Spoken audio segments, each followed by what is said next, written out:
Naqueles dias, João Batista apareceu no deserto da Judeia e começou a anunciar a seguinte mensagem: Arrependam-se, pois o reino dos céus está próximo. O profeta Isaías se referia a João quando disse: Ele é a voz que clama no deserto. Preparem um caminho para a vinda do Senhor. Abram a estrada para ele. As roupas de João eram tecidas pelos pelos do camelo e ele usava um cinto de couro e alimentava-se de gafanhotos e mel silvestre. Gente de Jerusalém e de toda a Judéia, de todo o vale do Jordão, iam até ele quando confessavam seus pecados e ele batizava no Rio Jordão. Mas quando João viu que muitos fariseus e saduceus vinham no lugar do batismo, ele repreendeu abertamente: raça de víboras, exclamou. Quem o convenceu a fugir da ira que está por vir? Provem por suas ações que vocês se arrependem. Não pensem que podem dizer uns aos outros: estamos salvos, pois somos filhos de Abraão. Isto não significa nada, pois eu lhes digo que até destas pedras Deus pode fazer surgir filhos de Abraão. Agora mesmo o machado do julgamento está pronto para cortar as raízes das árvores. Toda árvore que não produz bons frutos será cortada e lançada ao fogo. Eu batizo com a água aqueles que se arrependem. Depois de mim, porém, virá alguém mais poderoso que eu, alguém muito superior, cuja sandália eu não sou digno de carregar. Ele os batizará com fogo do Espírito Santo. Ele já tem a pá na mão, e com ele separará a palha e o trigo, limpará a área onde os cereais estão debulhados. Juntará o trigo no celeiro, mas queimará a palha no fogo que nunca se apaga. Esta é a palavra da salvação. Louvado seja nosso Senhor Jesus Cristo. Senhor, meu Deus, que Tu possa falar conosco hoje, Deus. Que a Tua palavra entre no nosso coração. Que o que eu venho falar hoje venha 100% do Teu coração, Deus, e não do meu.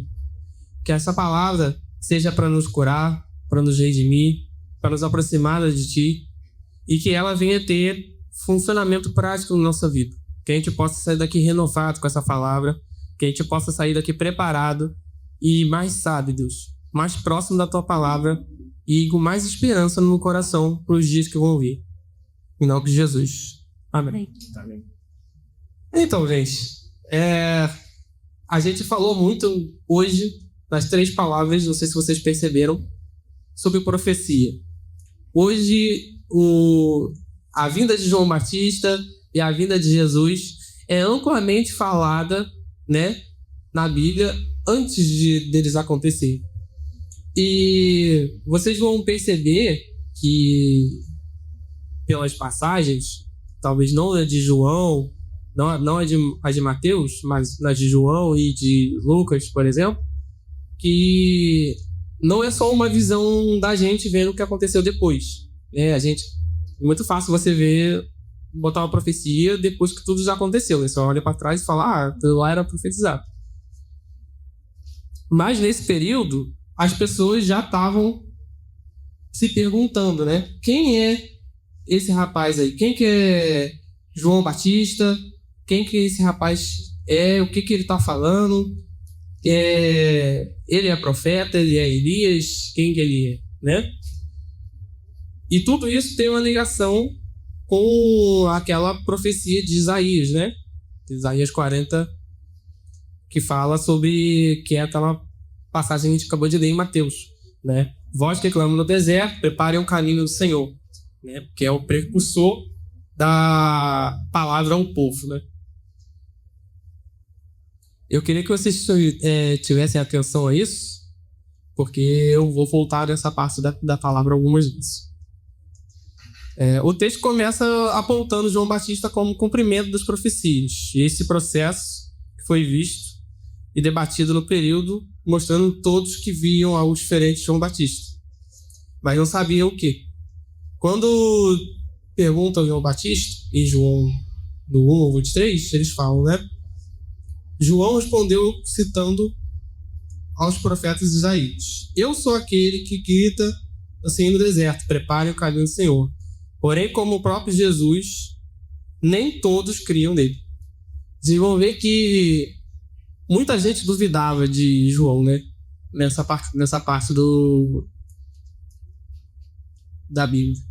E muitos viam não para se redimir dos pecados, mas para confrontar João, que é o que fala sobre os fariseus e os saduceus, né? Eles não estão ali para poder pegar a palavra, se arrepender dos pecados, mas para contar João, para tentar pegar ele. Quem que tu é? Se tu é, tem que ter prova, ou coisas do tipo, né? E João não tem medo de exclamar quem ele é. Que ele é aquele que vem apontando o deserto, que vem apontando Jesus. E se você parar para pensar, esse é um texto que vai ser debatido durante toda a Bíblia. Depois mesmo, em Mateus 17, lá para frente, o Jesus já com os discípulos é perguntado assim. Então os discípulos perguntaram: por que os mestres da lei dizem que Elias deve vir primeiro? Né? E aí ele respondeu: é verdade que Elias vem para preparar tudo, porém eu afirmo a vocês que o Elias já veio e não o reconheceram, mas não o trataram como quiseram, assim também o tratarão o Filho do Homem. O que João vinha anunciar era a cura de Jesus, mas ninguém acreditou nele, né? Era a restauração, era a graça. E mesmo assim, as pessoas passaram por João Batista e continuaram perguntando quem era o Elias, né? Mesmo ele não tendo vindo depois. Isso com muitas profecias, né, sendo ditas, tanto em Malaquias quanto em Mateus, mesmo fala depois sobre João ser Elias. E ele vem trazendo o batismo. João vinha fazendo um trabalho ali, da onde estava, que é um trabalho diferente. Eu não sei se vocês sabem, mas João, o batismo que João o Batista fazia, ele já existia. João Batista não inventou o batismo. A gente chama de batismo de referência a ele, mas ele não inventou isso. O batismo, antigamente, ele era um rito dos judeus de purificação. As pessoas vinham, entravam na água, se purificavam, às vezes as mulheres depois de menstruar, ou depois de parir, homens após a circuncisão. Mas João muda isso. João vem trazer nesse caminho que o batismo é um caminho preparatório. É um caminho uma pré-posição para o que vai acontecer. E ele muda isso e transforma a palavra para um batismo de arrependimento, que é um batismo para se preparar para Jesus.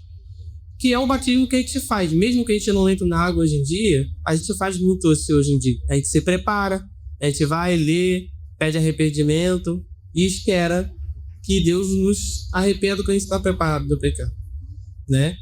João Batista, Paulo, na carta, diz assim, né?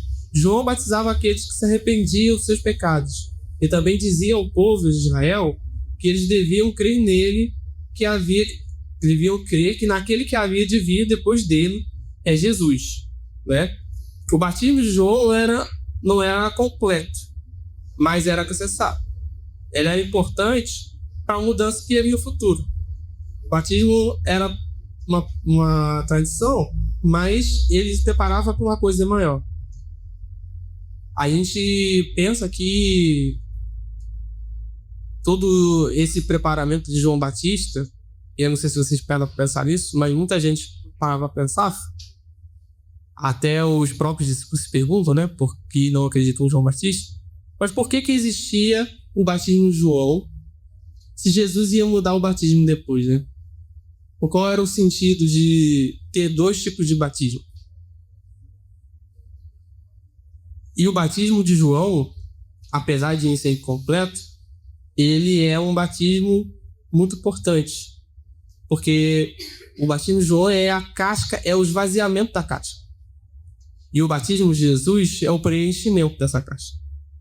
A gente se prepara muito para o que o batismo vai acontecer quando Deus vai a gente vai pedir perdão para Deus, mas não basta muito pedir só porque Deus nos esvazie do pecado.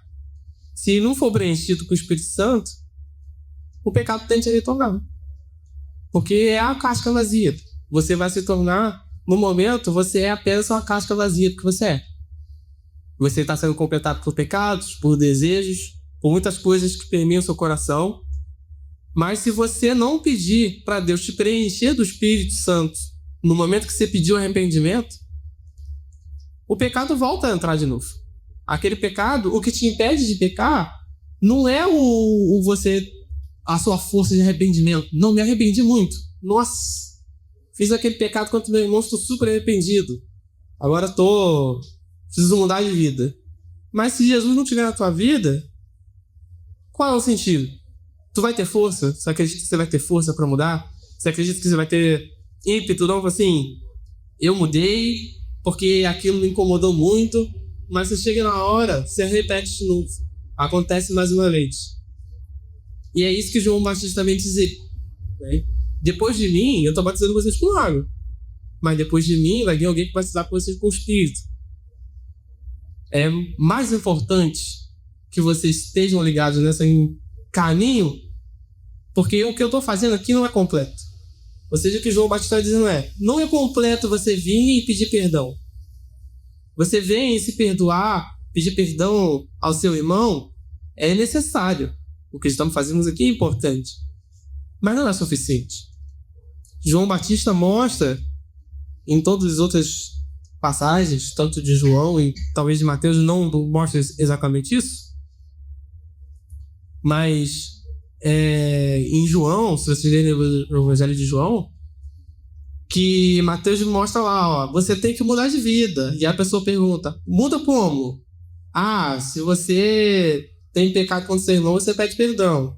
Se você tem dinheiro, doa pro pobre. E aí o soldado pergunta, o que eu faço? Ele fala, não abuse do seu poder, se contente com o que você tem. E os cobradores de impostos perguntam, o que eu faço? Não cobre mais impostos do que é devido, faça apenas o que está mandando na lei. Tudo isso era importante, mas João sempre completa. Depois de mim ainda vai vir mais um. Ainda é necessário mais um passo. Depois de se pedir perdão, ainda é necessário mais alguma coisa para se completar. Porque senão há transformação sem Jesus. Essa é a verdade. A transformação não vem da gente. A transformação não vem do perdão. A transformação não vem do meu esforço de mudar. A transformação vem de Jesus. De Jesus mexer no nosso coração. Essa esperança que Jesus dá à vinda de Jesus, ela tem que ser importante no nosso coração, mas não só na vinda de Jesus como um todo, de vir e salvar a gente, mas de vir de Jesus e curar meu coração.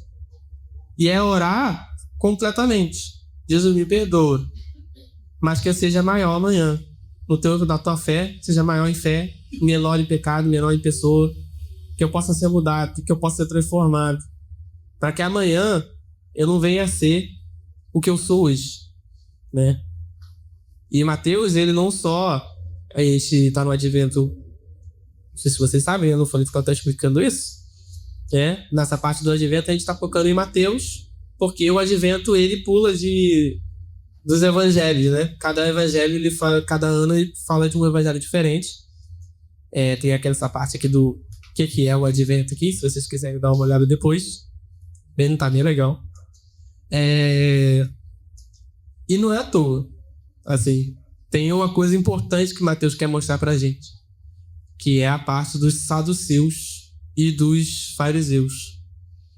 Se vocês lerem Marcos e Lucas, João, todos eles vocês vão ler. Não existe essa citação aos fariseus e saduceus tão forte quanto a de Mateus. Se eu não me engano, de João ele chega a falar sobre os fariseus, mas ele não cita especificamente que está falando de raça de víboras dos fariseus. Ele fala para o povo, na parte de João. Mas Mateus deixa evidente, porque a pregação de Mateus não era para os gentios. Não sei se vocês sabem isso. A pregação de Mateus era feita para os judeus. Ou seja, para as pessoas que já eram convertidos àquele Deus. Não eram pessoas novas que tinham que aprender. Eram pessoas que já caminhavam com Jesus há muito tempo.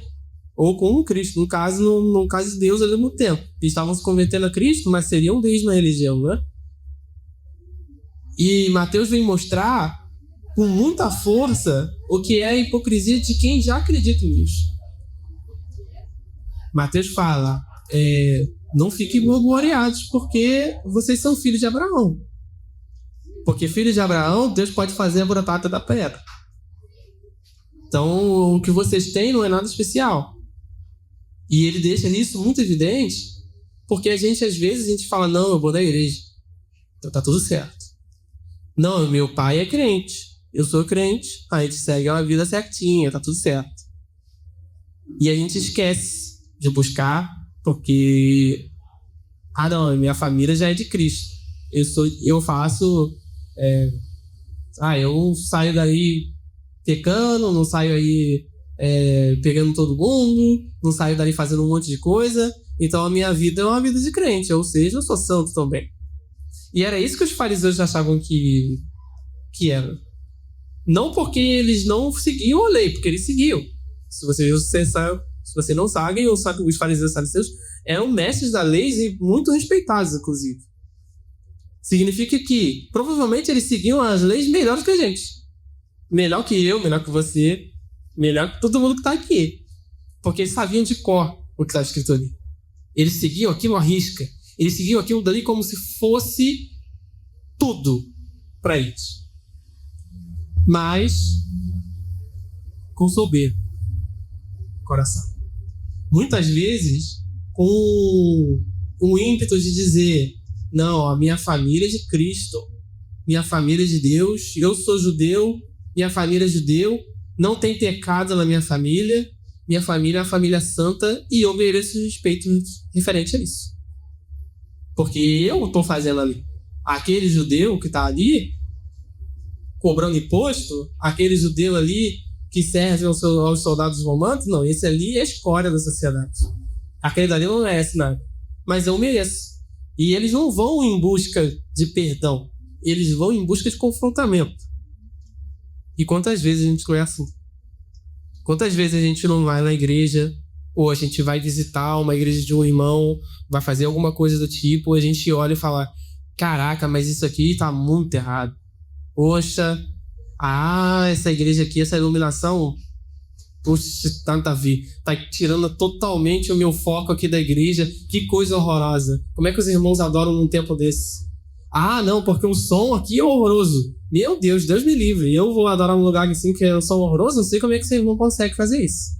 Que você vai num lugar que era pra você ter comunhão com os seus irmãos, às vezes comunhão com outro lugar que você ainda não tá conhecendo, e você vai com o espírito julgador. Você vai com o espírito todo o coração fechado, e em vez de você adorar e ter comunhão com seus irmãos, que é o objetivo de você estar perto dos outros, não, você vai com o coração todo fechado para criticar os outros.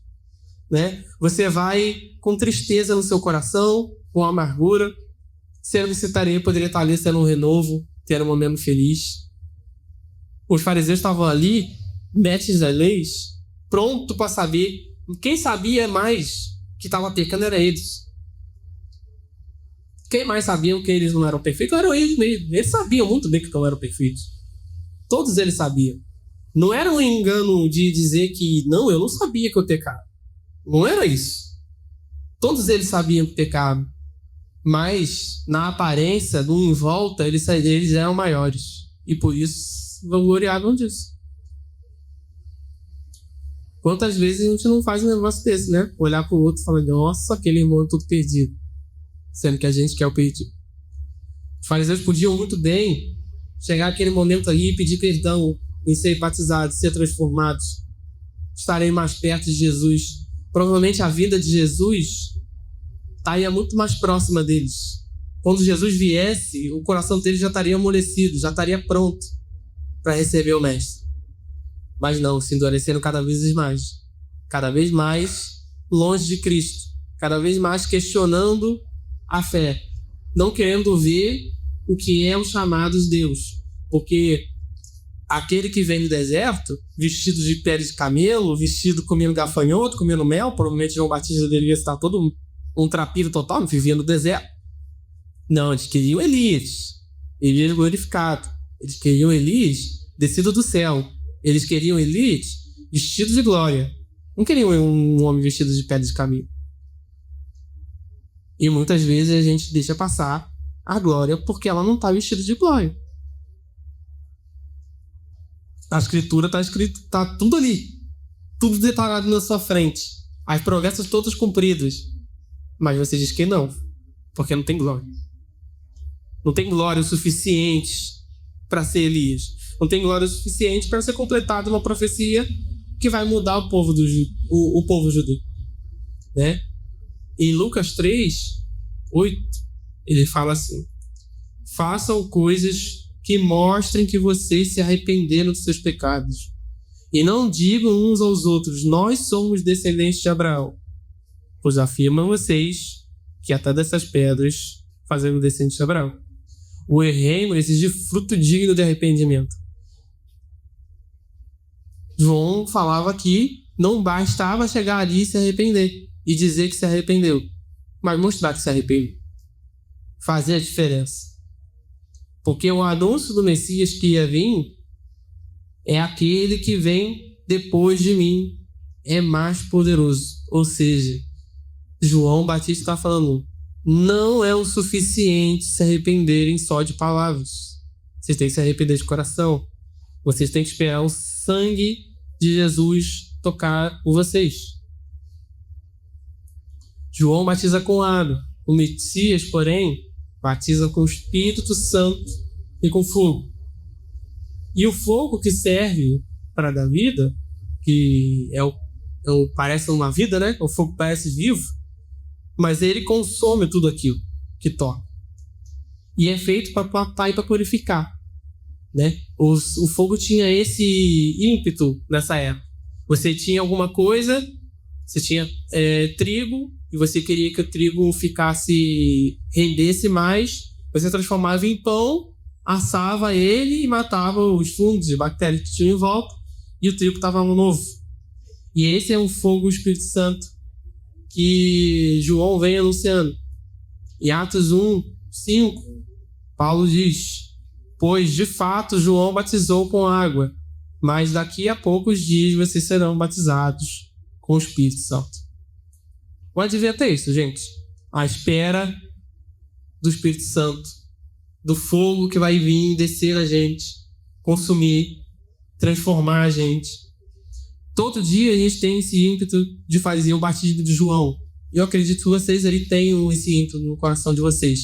Pô, fui lá, pequei, pedi, me arrependi. Mas o preparo do batismo de João, apesar de ser bonitinho, falta o batismo do Espírito. O batismo de Cristo veio para limpar de vez e te livrar da mancha do pecado. O batismo do Espírito Santo é aquele que não só te arrepende, mas te limpa. É aquele batismo que vai te dar força para você não voltar mais a pecar, porque ele te limpou daquela mancha que vai voltar a aparecer. Em Romanos 6, do 3 ao 7, se vocês quiserem acompanhar, começa um pouquinho maior.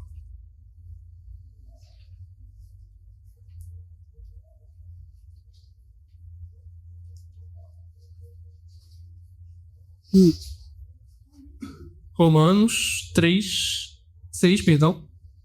6, do 3 ao 7.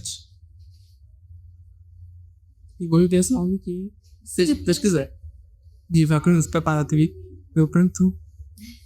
Então. Vamos lá. Romanos, perdão. 6, do 3 ao 7. Amém ou misericórdia? Amém. Com certeza vocês sabem que, quando fomos batizados para ficarmos unidos com Cristo, fomos batizados para ficarmos também unidos com sua morte. Assim, quando fomos batizados, fomos sepultados com ele, por termos morrido junto com ele. Isso para que, assim como Cristo foi ressuscitado pelo poder da glória do Pai, assim também nós vivamos uma nova vida. Pois, se fomos unidos com ele por uma morte, e se fomos unidos por ele por uma morte igual a dele, assim também seremos unidos com ele uma ressurreição igual a dele. Pois sabemos que nossa velha natureza pecadora já foi morta com Cristo na cruz, a fim de que o nosso pecado, a fim de que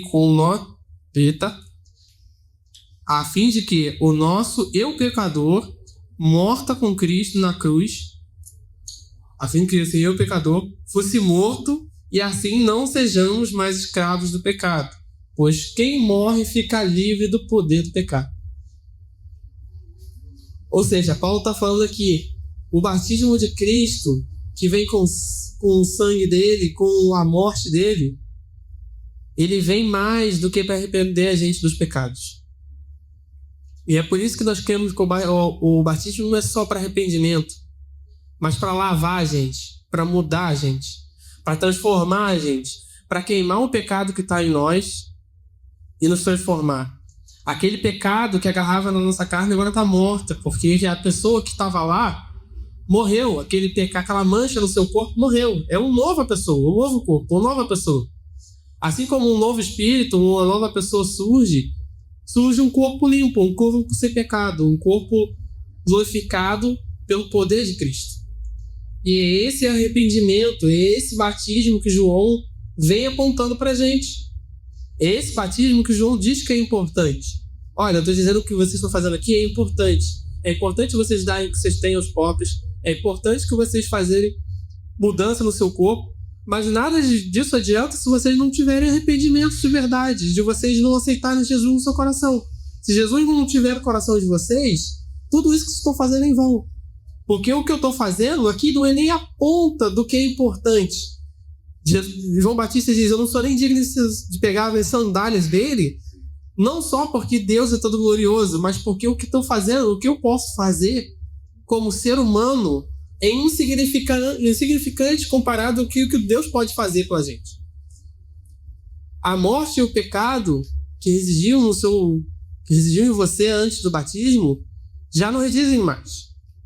O sangue de Jesus já foi derramado naquela cruz e pelo batismo, a aliança que foi feita conosco também nos dá esse poder, nos dá essa conexão com o que foi feito com Jesus.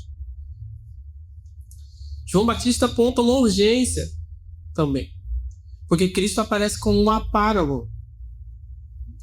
Essa pá que vai ser recolhido o trigo e a palha vai ser queimada, ela é apontando ao juízo final.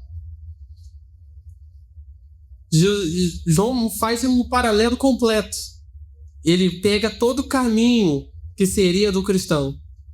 Você começa querendo mudar sua vida, percebendo que você está fazendo errado, que aquilo que você faz, que você sempre fez, te incomodou, que aquilo que antes era normal na sua vida, antes um cobrador de impostos agora se achava normal pagar um imposto, acrescentar um imposto do outro para poder receber mais, agora já não sente mais isso, sente que está errado, tem uma coisa esquisita. Esse é o começo, é o primeiro passo. É aí que você se batiza com o arrependimento de João. O segundo passo é você morrer com Cristo. Você ter o seu coração com Cristo purificado. E aí você não volta mais a fazer aquelas práticas que te incomodavam, porque Cristo mudou seu coração. E aí chega a terceira parte, onde Jesus separa com a pá, o trigo e a palha. E João diz, vocês fiquem ligados, Jesus já está com a pá na mão. E ele está pronto para separar. Para você chegar no passo 3, tem que passar pelo 2. Não dá para pular de passo. Não dá para se arrepender só, não, me arrependi, agora eu tenho uma vida legal. E aí eu não vou ter nenhuma conexão com Deus, mas também vou viver meio aqui. Não gosto desse negócio de igreja, não. Vou viver legal aqui, vou fazer aqui a caridade, vou ajudar o outro, e vou doar a cesta básica, e tá tudo bem. Não é o suficiente. Jesus não chamou a gente só para fazer caridade. Tem algo além disso. Jesus é mais do que só caridade. Jesus vem com transformação de vida. Transformar você numa pessoa nova, para que aquilo que te atormentava, que atormentava você, não só você e seus irmãos também, porque o nosso pecado não atormenta só a gente, mas todos aqueles que estão à nossa volta, que aquilo seja mudado e que você possa trazer transformação para as outras pessoas. E aqui a gente tem uma intenção de fogo. João Batista fala de fogo aqui de novo, da palha que vai ser queimada, mas aqui já não é mais o fogo de redenção, já não é o fogo de purificação, é o fogo de destruição. O advento é tempo de esperança, mas também é tempo de seriedade. E Sofonias 1:6, ele fala assim: destruirei todos os que se afastam de mim, que não procuram a minha ajuda e nem querem obedecer às minhas leis. Jesus aponta um caminho separado e que não tem um outro caminho, não tem outra terceira via. Ah, não, eu sou mais ou menos, não sou uma pessoa ruim, não matei ninguém, mas também não quero viver lá. Não tem esse caminho. Ou você está com Cristo ou você não está com Cristo. Não basta só se arrepender, não basta só estar ali. Tem que viver, tem que fazer acontecer. Essas palavras não é para se tornar um pavor da nossa vida, mas um temor. Porque Deus é misericordioso com todos os que o buscam.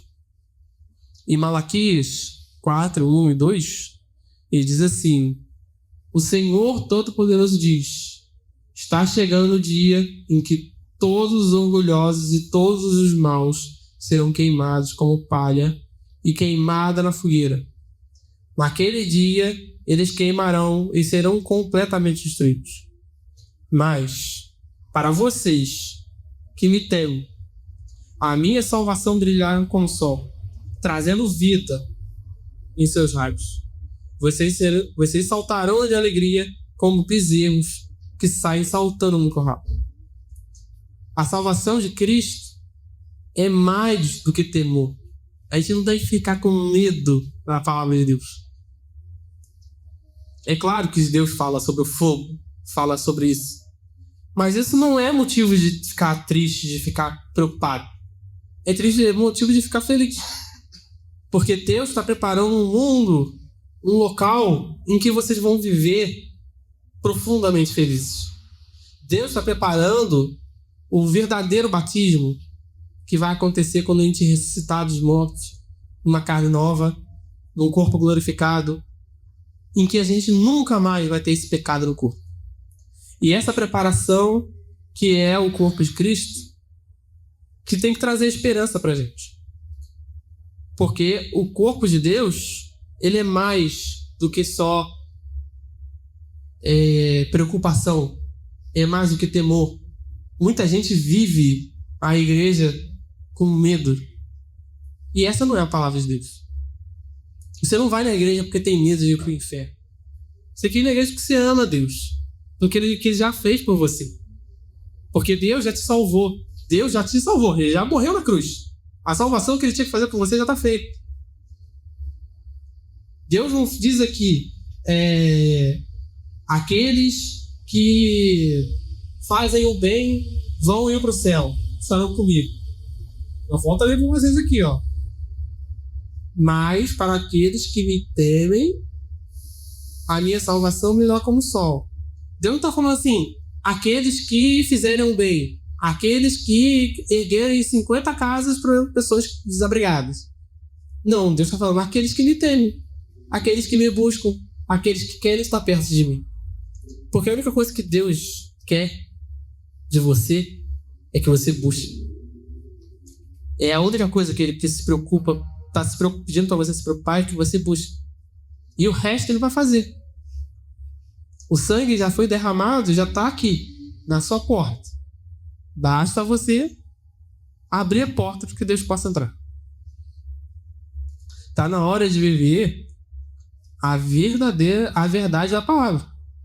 De servir com o coração, de buscar de verdade. Porque o mundo que Deus está preparando é um mundo sem pecado. Nosso objetivo é sempre chegar o mais próximo possível desse mundo. trazendo a realidade aquilo como ferramenta de Deus. A gente tem que estar preparado para Deus nos usar. Esse momento de advento, ainda mais esse momento de advento, que é a preparação do povo de Deus para o que vai vir. Não só a salvação, mas se preparar mesmo. Depois do advento, o que acontece na Bíblia é que os homens saem dali transformados, saem dali mudados, conquistando o mundo, fazendo valer o que foi a palavra de Deus, sendo aqueles, como Jesus falou, vocês farão obras maiores que eu fiz. Às vezes parece impossível, né? Tipo, tu escola esse negócio, parece até esquisito, porque eu vou fazer mais do que Jesus fez. Tá doido. Mas é verdade. Deus chamou a gente para fazer coisas grandes, não com a nossa força, com a força dele, para sermos usados como ferramentas. Mas para isso a gente tem que estar preparado para ser ferramentas de Deus. A gente tem que estar feliz com as obras que vamos fazer com Jesus. E se a gente não se prepara para isso, não vamos servir de nada. Ferramentas inúteis, que não servem para nada. Jogadas no canto, uma foice que não é afiada, uma enxada que não fura nada. O que adianta? Não serve. Em Hebreus, ele fala o seguinte: por isso sejamos agradecidos, pois já recebemos um reino que não pode ser abalado. Sejamos agradecidos e adoremos a Deus de um modo que o agrade, com respeito e temor. Porque, na verdade, o nosso Deus é um fogo destruidor. Deus vem para destruir a palha, mas ele não está esperando que você seja paga. Esse não é o plano de Deus. Nunca foi o plano de Deus que você seja paga. Se hoje, no seu coração, você está achando que você é a palha, é a hora de mudar. Esse é o tempo correto para se mudar. Deus te chama hoje para ser a pessoa que Ele espera que você seja. Deus vai preparando você para hoje ser uma pessoa diferente. E a gente ainda tem mais de 2 dias de advento. Mas mesmo assim, pode ser que não chegue 2 dias. Ninguém sabe que dia que é. Jesus pode voltar amanhã. E não tem 3º dia de evento. Não vai esperar o 4º dia de evento para se arrepender. O dia de se arrepender é hoje. Não é o 4º dia, não o 3º dia. Ah, não, porque no 4º dia de evento Jesus desce, aí eu me arrependo, tudo certo. Não. O momento de se arrepender é hoje. Em todo momento, Jesus está ensinando os seus discípulos e eles poderiam ser o que eram para ser desde o começo. Mas em nenhum momento eles estão preparados. Em nenhum momento eles estão preparados. Jesus tem que descer e falar assim, ó, aguarda aí. Daqui a alguns dias eu vou voltar e você tem que estar preparado. E aí eles começam a preparação. E é isso que a gente vem anunciar hoje. Tá na hora de se preparar. Porque Jesus está vindo aí e grandes coisas vão ser feitas no nome dele. E ele te convida hoje a participar disso. Até alegria para poder participar do tempo dele. Porque o que vai vir não é um trabalho pesado, mas a glória de Deus. Gente, participar da obra de Deus é a maior alegria que tinha que ter na sua vida. Tá feliz de poder estar perto de Cristo tinha que ser a nossa maior felicidade. Esse tinha que ser o nosso momento mais feliz. É estar servindo a obra de Deus. Porque a gente sabe que a gente vai estar impactando a vida de outras pessoas. Porque a gente sabe que as pessoas vão estar na glória junto com a gente. Espero que muito num futuro Deus me levando lá e estando todo mundo comigo. E essa tem que ser a nossa esperança. Quando Deus estiver com a pá na mão, é para sorrir. Não é para ficar triste. Se você estiver triste, dá tempo de ficar feliz. Dá tempo de se arrepender. Dá tempo de dizer que Jesus precisa de você. O momento é esse. Amém?